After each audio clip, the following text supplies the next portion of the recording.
because Jalen Brunson, he was the best player on the court versus Spain. And when the World Cup is over, are we going to be saying, Perk, that he is currently the best player on this roster? Not most important to this team, but the best player on the roster. Absolutely. And Steve Kerr basically said it when he called him the leader. He's the engine to this team. And at what point are we going to start actually putting Jalen Brunson in the same category with guys like, Bradley Beal, Jaylen Brown? We're talking about a guy outside of Team USA and representing for his country that helped the Mavs go to the Western Conference Finals, that put the Knicks on his back last season and helped them get to the second round, went toe-to-toe with the Miami Heat and Jimmy Butler. I believe he dropped, a 35-piece or a 40-piece in a couple of those games in that series. He's a legit superstar caliber player that gets it done when it matters the most. And you could go to him in the fourth quarter when it's a possession-by-possession game. So this guy continues to get better, and we have to start putting him in the conversation with the likes of the other young superstars around the league, just to be fair. I love his game. I do not like what he did to my Cleveland Cavaliers in the playoffs. But the most important player, yes, the best player, I would have to say either Mikal Bridges or Anthony Edwards. Just what they can bring to the table on both ends of the floor. Anthony Edwards, raising his game another level defensively, not just being a one-trick pony, scoring on offense and shooting the ball, but him picking up his defensive play, getting out in passing lanes, blocking shots, and doing the little things that they need him to do to grow into that mature star player. I think he could be the best player on this team. Yeah, I think since Richard isn't here, we're splitting hairs a little bit, Perk, because it seems like Anthony Edwards, right? He could be the player that I think he may have the highest ceiling potentially on this team. I think that Jalen Brunson is the most important to this team. But then you're looking at evolution. Jaren Jackson Jr., this might be the summer for him. Yes. I'm loving the tones. Let me challenge y'all both, right? Okay, if you take Jalen Brunson off this squad, would you still have the confidence that this team could get it done? No, but that's the relative importance to this team versus to their NBA team that they're going back to.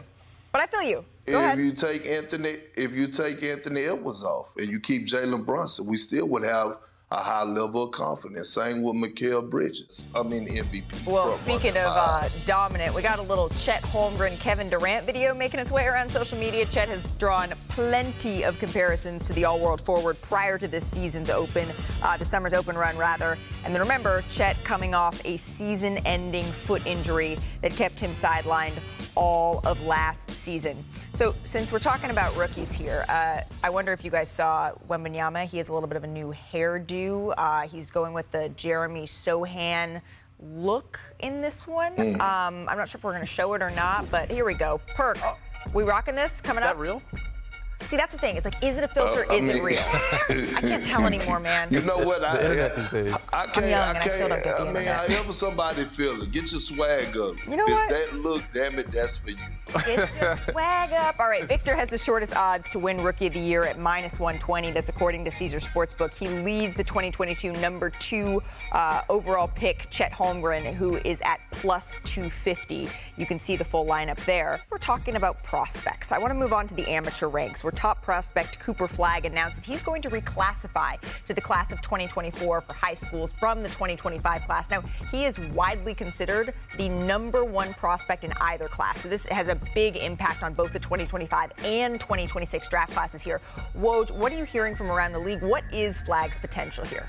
Yeah, Cooper Flagg is really, at this point, a consensus number 1 overall pick in that 2025 NBA draft. Duke is believed to be the front runner for him, gets him into the NBA draft a year earlier. But this is a player, go back and watch tape of him last year, the under-17 World Championships in the United States. He dominated the tournament as a 15-year-old, really without scoring the ball. What makes him unique is his ability to guard all 5 positions, block shots, defend, his passing ability, and now you've seen his offense really develop here. His three-point shooting, his spot-up shooting, a ball handling, 7-foot wingspan on a 6'9" player. I think Cooper Flagg is just a very unique player, and a player that I think people are still trying to figure out what his position would be in the NBA. But at 16 years old, this is a player who, people are really watching his growth, and you're just seeing him dominate as a young player in ways. Usually it starts offensively, and you see guys develop defensively.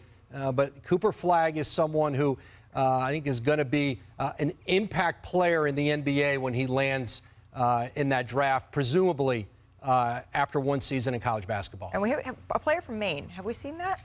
That's what's really unique. There have not even been many Division I players from Maine. There have been some, but from a small town in Maine, for this player to come out, he's playing at Mount Verde in Florida, a high-profile high school program, that makes his story even more unique. Yeah, I cannot wait. I think he's a name that we're going to be saying a whole lot over the next year as we march toward the draft. Perk, I know you have your ear to the ground on all things high school basketball. What are you hearing about Cooper Flagg? His position, Woj, a franchise player. This kid is everything. I mean, you could watch him on television. You could have watched him this past summer on television. They had every one of his games on when he was playing down there, Made Hoops, I believe it was. But here's the thing, right? When I look at a guy like Cooper Flagg, first of all, kudos to him for actually reclassing up. We see so many elite players now in AAU that's actually reclassing the other way, like that's going to help them or help them get to the NBA is not. So kudos to him for taking that leap. But this kid is going to be everything. I mean, he could dominate in every form of fashion. And the thing that I love about him the most is that he's a dog. See, a lot of people don't know this, but when you go and you work out for a team and you getting ready for the draft and they go and they interview you, they're not trying to see if you're smart. They're not trying to see if you can read. They're trying to see what type of mentality you have. GMs are looking for dogs, not just skills, but they want some pit bulls hitting the ground. They want some ones that's going to be growling. And he's that. He's not running from no competition, and he wants to see it all. He's definitely a special player, a unicorn. It was hard for anybody to think of a comparison, but me and Woj was offset talking about it. And it is somebody that's kind of see a little bit of, on the defensive side, which I love about him, is Andre Karolinko. But on the offensive side, I'm kind of showing my age here, and people might remember these guys. But you guys know Chandler Parsons, Chase Budinger, those type of guys, those type of players, a little hybrid. So if you put all three of those guys together, I see this, which is a special franchise player, as you would say, Perk, a unicorn of a player, and it's hard to find any comparison today of what he can do at this level. Yeah, absolutely, a special player coming into the NBA. Thanks for watching ESPN on YouTube. For live streaming sports and premium content, subscribe to ESPN+.